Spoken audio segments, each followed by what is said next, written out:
Hello, hello, hello, and welcome to LRGA Curves. I hope you guys are doing fabulous. I'm having a pretty good day. Hey, look, you know what we're doing today? We will be reviewing the first 100 pages, which is the first part of. Oh, DT's in the house. DT, hi. OMG. DT is here in the house. You know DT is my fave. You know this. And you know this. DT, how are you doing? How are you doing? Let's see. What does it say? Yay. Did you get the book, DT? Will you please leave a comment? Did you get the book?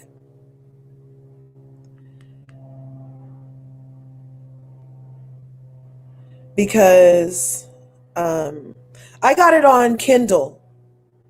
So I didn't get a hard copy of the book, but I did get it on Kindle. And here we go. Here we go. DT is in the house. Oh, cancel that. Oh, Lord. So excited. Two people are here. What? What? Yes. No, not yet. I saw excerpts. Oh, I wish I could totally. Yay. Thank you, DT, for being in the. Oh, and Prosperity Thick Girl. Say what? Gotta not take that. Prosperity Thick Girl. We gotta do our OMG, our roll call. What? Two. OMG. I am so excited that you guys came over here. I was just saying to DT Prosperity Thick Girl that I got the book on Kindle. So I didn't get a hard copy. But I did take some pictures of highlighted stuff that I thought was interesting. Thanks for tuning in to LRGA Curves. I hope you smash the like button and smash the subscribe button if you haven't already, if you're new here. And if you're not new here, then I hope that you're liking this video and sharing it so that other people can hopefully pop in and catch a vibe. You know what I'm saying? Because it's all about good vibes. All about good vibes. Let's see what's happening in these comments. Just want to and give a like and say hi to everyone. And that's all love. I totally appreciate that. I really do. I know that you are a busy, beautiful woman and you're doing your stuff over there on the East Coast, girl. And I know that you have things to do. So thank you so much for stopping by. Prosperity Thick Girl. Yes, waving back. And then DT is saying, hey, Prosperity Thick Girl, good to see you. That's right. But not yet. You saw excerpts. Okay, so the book is pretty good so far. We are reviewing Not All Diamonds and Rosé. Now, Not All Diamonds and Rosé is in a number of parts. And the first part is, I miss our, yeah. I know, we can do one later. We could do one later after this. I'll come back on. This isn't going to be that long because this whole first part is about the Real Housewives of Orange County. The most interesting part of the first part of Not All Diamonds and Rosé by Dave Quinn is that the inception of it, okay? Go to see as well. Yes. Oh, yeah. Well, you know what? And good to see you as well, DT. Yeah, we're gonna do one of these tonight. Prosperity, are you busy tonight? I can come back on. I'm in California. I have to make the boys dinner. And then I could come back on like around 8 or 9 my time, but that'd be like midnight your time. I don't know. Yeah, see, we can do one later. I just got to organize myself. Yeah, exactly. After breakfast. You're so funny. Yeah, like we could come back like around 9 my time, which will be in like, 5.5 hours. That's good enough, right? Is it that long? No, 2, 5. Love you guys. I'll be back. Okay. Okay. Thank you. Love you too, Prosperity Thick Girl 40. I love your energy. Thanks for coming by and sharing it with us over here at LRGA Curves.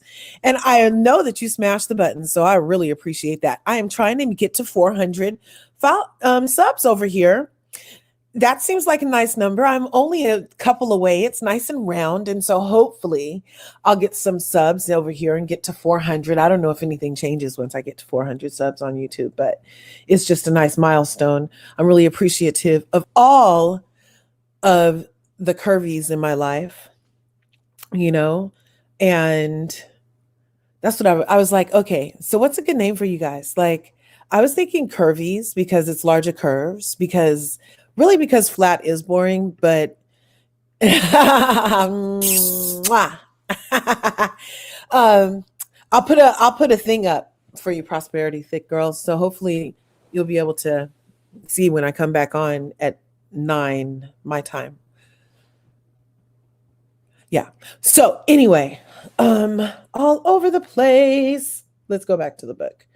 So Dave Quinn is who wrote Not All Diamonds in Rosé. And it's a compilation of interviews of production, staff, freaking housewives, so of cast and crew, basically. And curvies, yeah, because it's so unique. Oh my goodness, awesome. Thank you. I thought so too. I was like, curvies is good, right? And it's a natural segue from LRGA Curves with my curvies, right? Mon curvies. Oh my goodness, yes. I love it. Yes, it's official, DT. Today, on Thursday, October 28th, 2021, we are now officially LRGA Curves and the Curvies. Hello, welcome to the Curvies. Thank you. I love it. I love it. Because it's all about, movement and spiral, and curves have lines so that, you can, there's ebbs and flows in life. It's a natural symbol, right? So anyway, yes, definitely, DT. You were here for it. I'm so glad this is getting recorded, because this is like really a milestone. Like, I'm really like excited about it. It's a freaking official. Really, I've been pondering this for some time, and I'm so excited. I'm so excited about it. We've arrived at it. I'm like, really?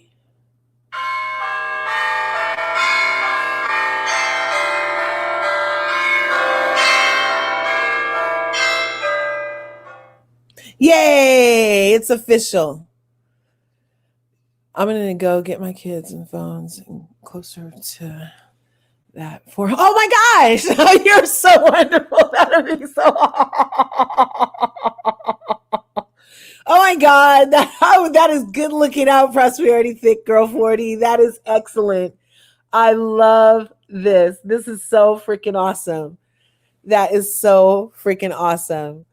Yes, we are bonded forever. That's what I'm saying. When I get there, you are definitely VIP for life. You know what I'm saying? Like, if there's anything to join, it's on me. For Prosperity Thick Girl 40, for DT, for Toddy Vision. There's some my faves who are here from day one. Okay, thank you. Okay, so I'm really excited about that. I'm so freaking excited. Yes, the curvies. I have curves as well. Yes, definitely. I mean, the curvies. I know what you mean. I know. I'm there. We there. Yes, Prosperity Thick Girl 40. Love that. That's what I'm saying. That's what I'm saying. The curvies. Yes. Okay. So this book is by David Quinn, and a lot of the housewives love him off, pre-book. I guess he'd been interviewing, making the rounds beforehand. But let me get back to the first part of the book. Let me go all the way back.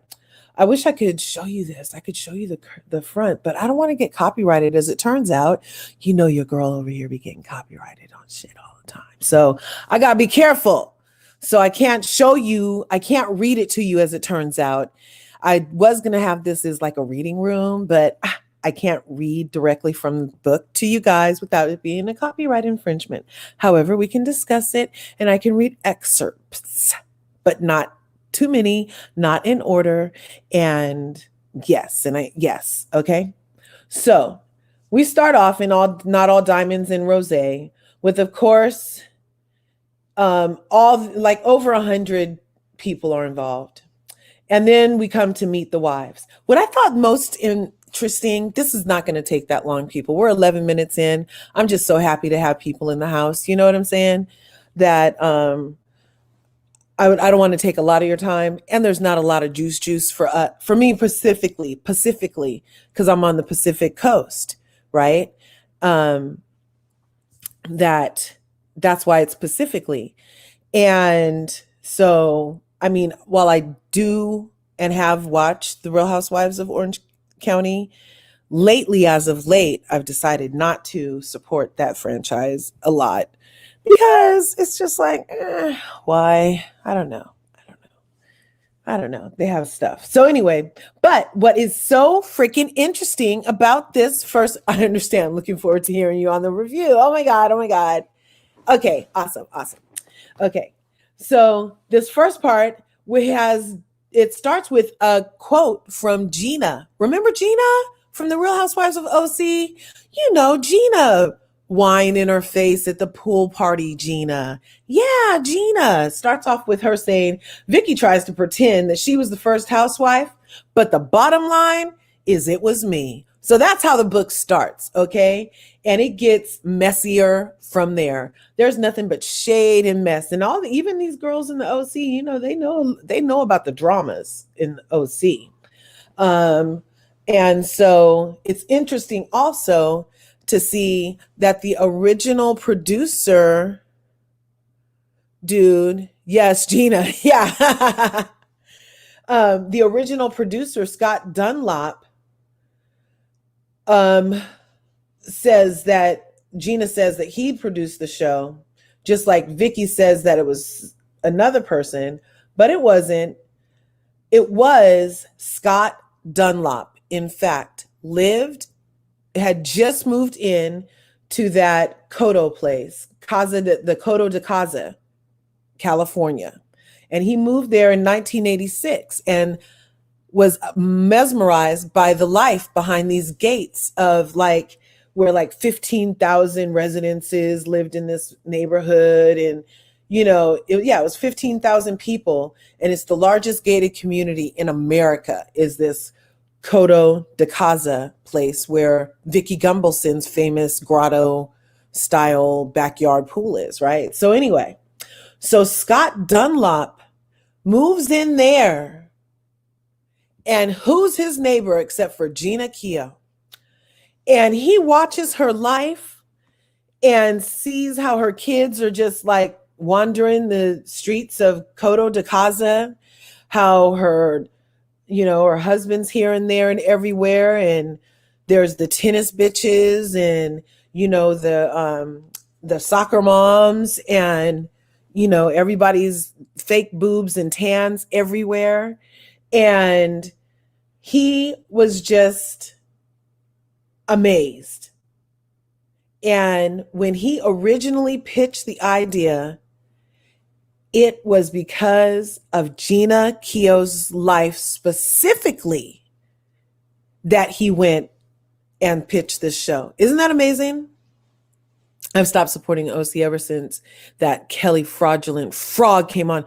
Exactly. Yeah, she's in here. That's later on. That's closer to the 90s.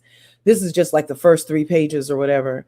And, just page 1 and 2 of the freaking book is what we're just covering right here. But yeah, Kelly Dudd,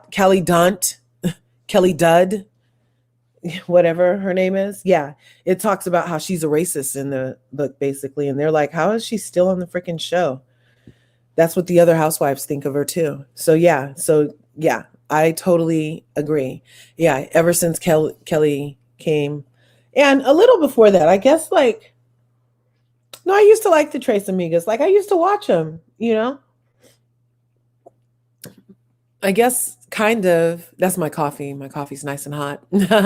um, but I guess kind of also maybe with what else was happening in the world, when like I would see these people's Instagrams and like what they were supporting in real time, like it didn't really seem like they had too much care about anything else besides them either.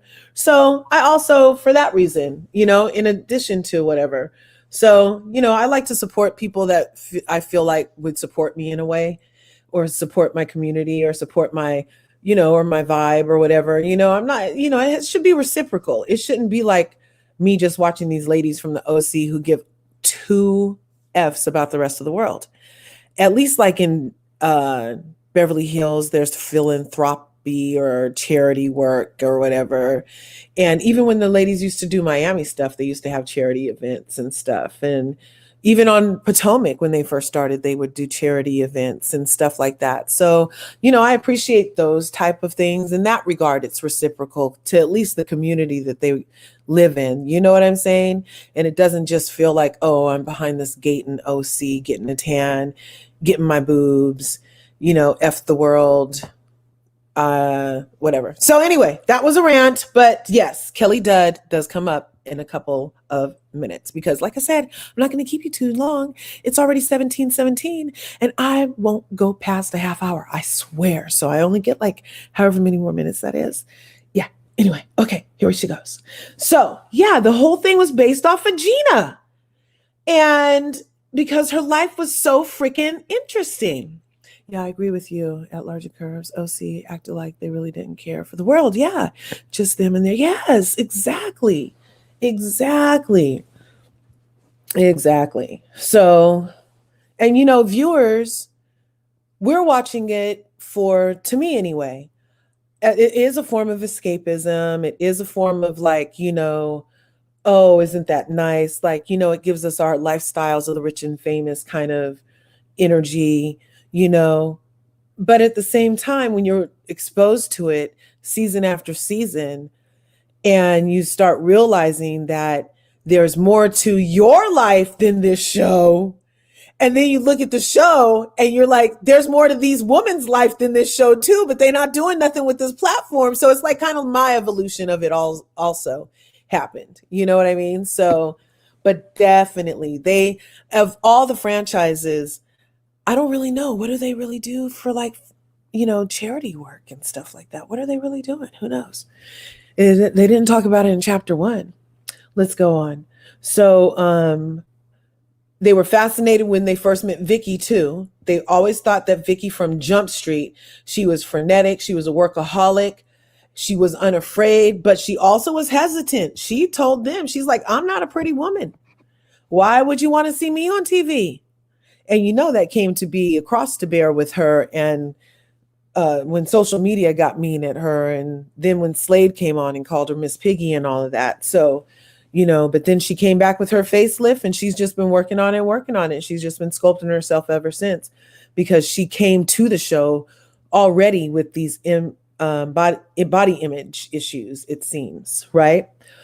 And that's just based off of what these quotes are. So Andy Cohen said he was particularly smitten with Lori, because when they met Vicky, so first it was Gina, and then Gina was like, oh, come to this event. And then they ended up meeting Vicky. And then when they meet Vicky, they go to her office and they meet Lori, who was working with Vicky at the time. And so they were like, oh, great, we're going to get a twofer with this if these people come, right?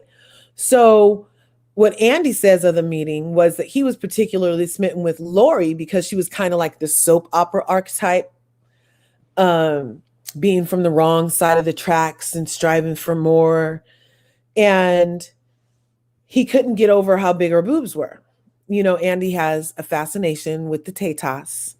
And so, yes, he was fascinated with all of the silicone in the valleys of the Real Housewives of Orange County. Oh, how they came up with the name for the Real how they came up with the name for the franchise is a nod to Desperate Housewives, which was super hot at the time, and the OC, which was super hot at the time. Even down to the women holding something in their hand is a nod to Desperate Housewives, because it on the,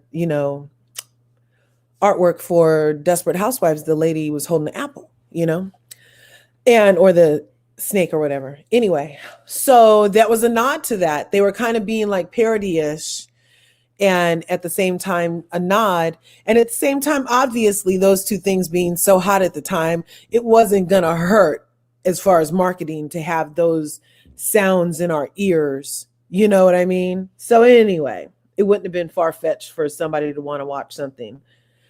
So people always say that oh, and that was when Slade first came on in season 1.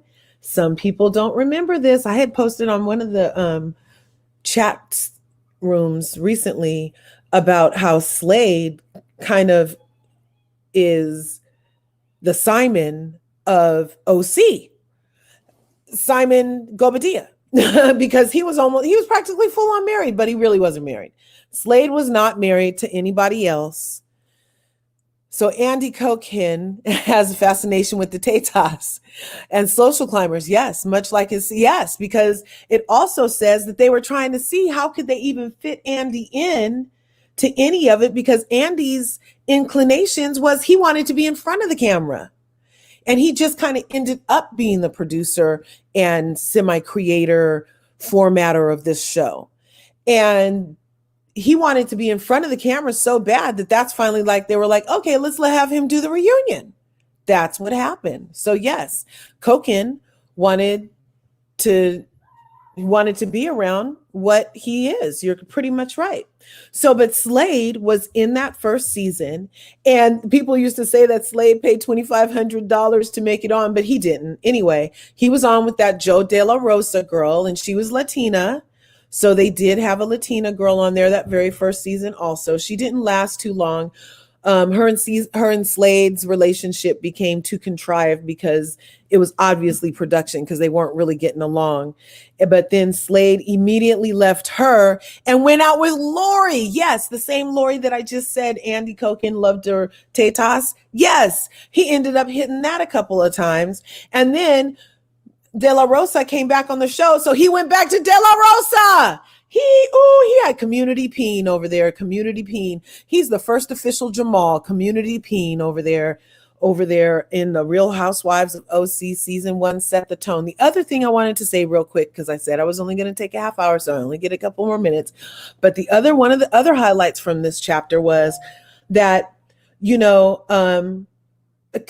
we got to give it to Real Housewives of OC. They kind of set the groundwork for some incredible TV moments, down to the binder. Yes, people, we had a binder moment in the Real Housewives of Orange County during the Brooke airs. Remember when they said Brooks didn't have cancer, and he was like, yes, I do. And they were like, well, go to the doctor. He's like, well, I don't really feel sick today. Remember that whole thing? So let me see. I took a picture of it. So Heather Dubrow, Shannon Storms Bedora, and who else said something about it? Oh no, that's about Kelly. Let's go there. They were all saying that. Here it is. I have this binder with all his medical records in it, and it's organized, tabbed, and labeled. That's what Vicki Gunvalson had told them and the Real Housewives of Orange County during the Brooks cancer controversy. Yeah, I remember that. Cannot remember which season that was. Yeah, I didn't take a picture of that part. I just took a picture of these words right here. It's on page 64. So on page 64, Heather Dubrow says, right, it went from, I have to go to every chemotherapy appointment with him. She's talking about Vicki Gunvalson said this, right? Oh, I got to go from every chemotherapy appointment with him to, well, I just drive him there and sit out in the waiting room to, actually, I never go to any appointments because he wants to go alone. Then it was, I have this binder where all his medical records are organized, tabbed, and labeled. Heather says, guess what? The binder doesn't exist. But for her to have brought it up in a previous franchise, previous season, and it still had to do with, well, in this case, Vicky's binder was going to be to protect her community. I mean, well, Brooks wasn't a community peen. He was Brooks was the cancer faker. So because she was going to be protecting the cancer faker, right? So then later on in the chapter, it says, how did all this get turned on me? Vicky didn't understand because she just believed that he had the cancer afterwards. Anyway, she said that one time, Tamra Judge, this is an interesting quote. Tamra Judge on page 68 said, Andy Cohen told her once, Andy Cohen, as DT would say, told her once, it's okay if they love to hate you, but when they hate to hate you, that's when you have a problem. And that was in reference to Tamra feeling like Vicky should have been hated off the show because of the Brooks Ayers situation. And like I said, that's very similar to what we're seeing in Real Housewives of Potomac, this whole guilt by association, for the women, where they bring this dude on the show who is controversial and, kind of slithery, and end up being the target of hate and vitriol because of their association to said man. So, okay, I have 3 more minutes. Oh, so then this is some stuff about how Kelly Dunt is racist. On page 81, Peggy Sulhani, who was the 100th housewife for the franchises, was taken aback more than when Kelly Dunt called her ISIS, remember? And they took it out of the show and they told Peggy it was to protect Peggy, that they didn't want people to think that she was really ISIS. That shit was only to protect Kelly Dunt. That was to protect that hoe. They should have said that she said it, and then they should have dealt with Kelly accordingly that season. But instead, they scared poor Peggy Solahan, who was on the show. She was Afghani, wasn't she? I think she was Afghani.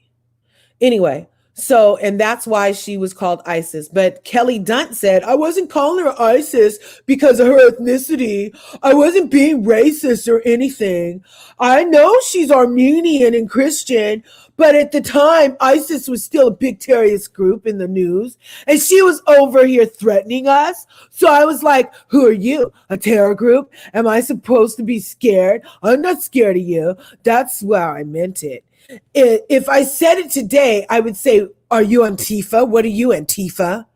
Kelly Dunt is so freaking duh. Like, she's just, oh my God. Like, I can't. I'm so glad she's off the show. I'm so glad she's off the show. But she's starting to get as annoying as freaking Claudia Jordan over there. Just keep on talking about the people for no reason and always having something to say. You know what I'm saying?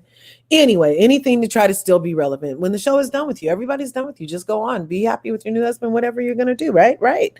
Anyway, but relevance is a commodity. We know this. Okay, getting down to the wire. Yeah, but Kelly, okay, Heather Dubrow. We're going to finish it off right here with Heather Dubrow saying, yeah, but Kelly talks about Black people. She talks about ISIS. She talks about Jews. I don't understand why she's Teflon. And then the final thing was, who said this? They said that Bravo has a race problem. You know who said that of all people? Was that Bronwyn lady said that Bravo has a race. Here she goes. Here's the last thing because I'm a little over now. So Bronwyn Wyndham Burke says on page 99, is that, yep, page 99. that Orange County has a race problem.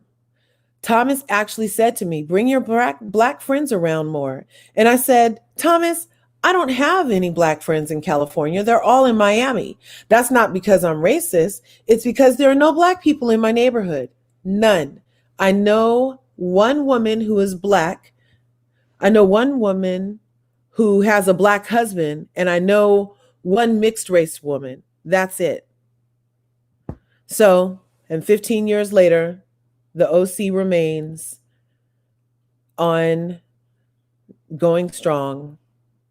Oh, and then we're going to end it right here too with the last thing of on page 100 is Vicky Gunvalson saying, as Francis, Shari, and I say, be thankful that you had time on TV for so long.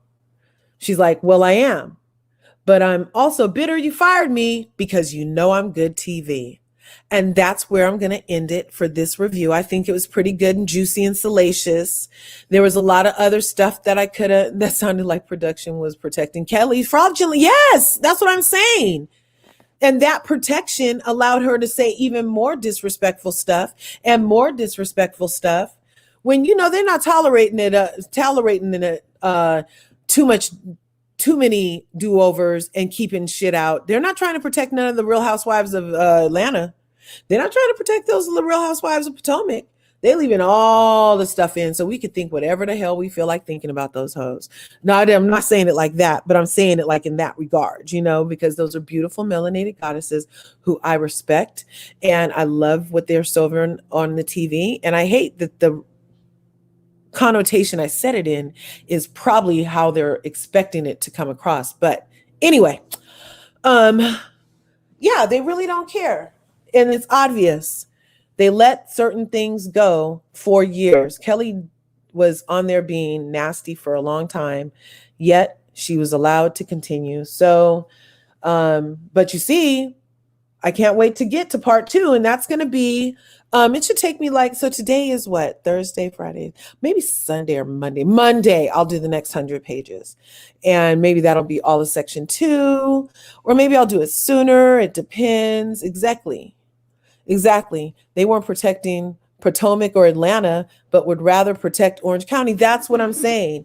And that is to give premise to I could go a whole lot of places. I have a lot of ideas. I don't know how many more subs I'm going to get when I say them though.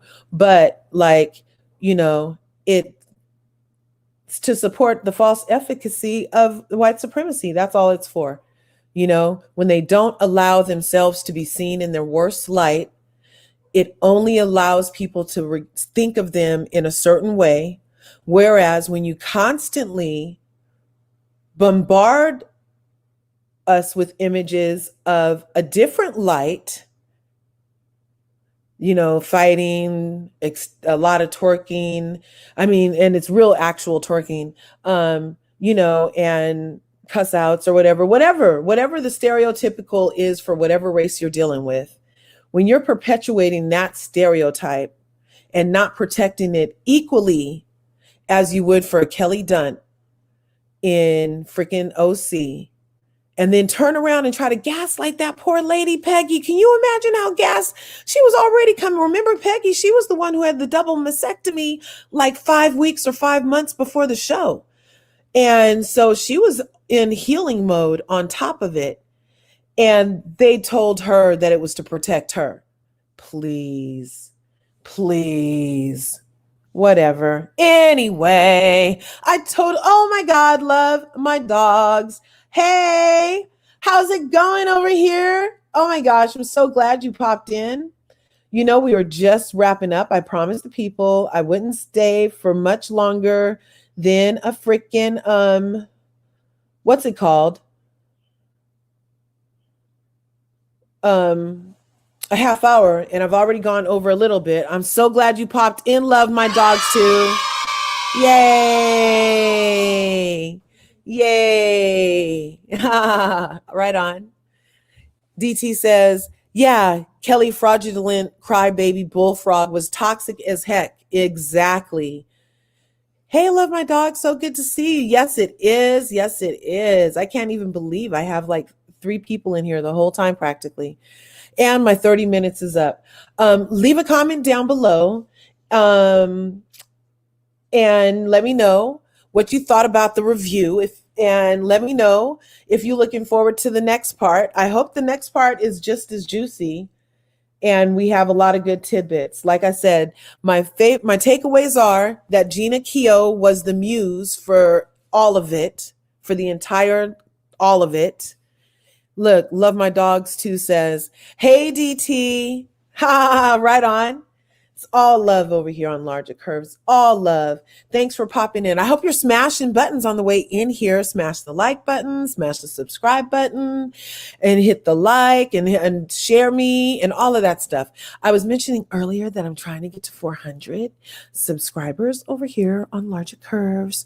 And that could be any moment now. I'm so freaking excited. We're going to have a celebration. And then also, today is Thursday, but we were going to come back later at 9 o'clock California time to talk some more about the Potomac, Real Housewives of Potomac. And we can check in on Love and Marriage Huntsville also tonight at 9. And that won't be more than 45 minutes, an hour tops, hopefully maybe 3 hours. I don't know. Who knows? I don't know. You know how we do it over here on Larger Curves. I totally appreciate you guys taking your time to pop in and hear my review in my book clubs here on Larger Curves Book Club, the first 100 pages of Not All Diamonds and Rosé by Dave Quinn. And I hope that you got something out of it. I hope that you were entertained. And I've been working. Love my dogs too says, I've been working. Good to see you as well. Definitely. Isn't it always good to be seen? My kids think I'm hilarious sometimes because I just bust out in song all the time. Yeah, we all want to go where everybody knows your name, and they're always glad you came. You want to go where you can see colors are all the same. You want to go where everybody knows your name. Yes, thank you so much, Larger Curves, for tonight. And yes, you'll see me tonight right on DT. I look forward to seeing you there tonight also. 9 o'clock back here on Larger Curves. We will be just chit-chatting, like I said, about Real Housewives of Potomac and looking at what knucklehead Martell was saying last time on the Huntsville. I had feelings about it, but I was so frazzled that they keep giving him a platform. I didn't want to it wasn't being conducive at the moment. So look, love my dog said, Larger, will you be reviewing other books as well? Yeah, you know what? I love a good book and I love a good book club. Actually, love my dogs too.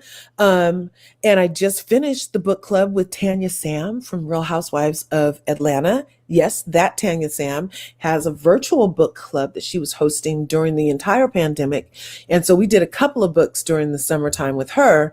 And the most recent was the Tia Williams book that's going to get made into something. 7 Days in June. So good. She was actually, Tanya Sam just said the other night in her live that for the next book club coming in November, that you can go to her IG and see about it. Then we might even do this book in her book club too. But yes, I will be doing other books as well. I love a good book club. You know, I always tell my kids also, readers are leaders. That's what I'm saying. And it keeps your mind sharp. Reading is fun. Isn't it awesome on a nice cold afternoon and a nice warm cup of something nice or a cold sip of something, whatever floats your boat, whatever makes you happy, Let's see what DT says. Yes, we'll have a new avatar for Mia Edward James Oliver Thornton. Yes, the pufferfish, because obviously she was all smoke and mirrors with her mom. I don't know why she would have that woman keep on watching her kids and then antagonize her and then let that story seem so made up. That damn story, G said. And then I called her. She called every minute. Oh my God, who was he talking to? Ashley in the corner of the bus? That was the most talking that man did almost all season, was about Mia's mother. And then for her to end it with saying, oh, I guess, what did she say? Did she say it was all for nothing too? I don't know. Anyway, we'll talk about it tonight. Let's see what else DT says. DT says, yes, I saw some of your videos at LRGA talking about it, and I thought it was so cool. Oh my God, awesome. You are so awesome, DT. I love your support. I love your support, and I love you.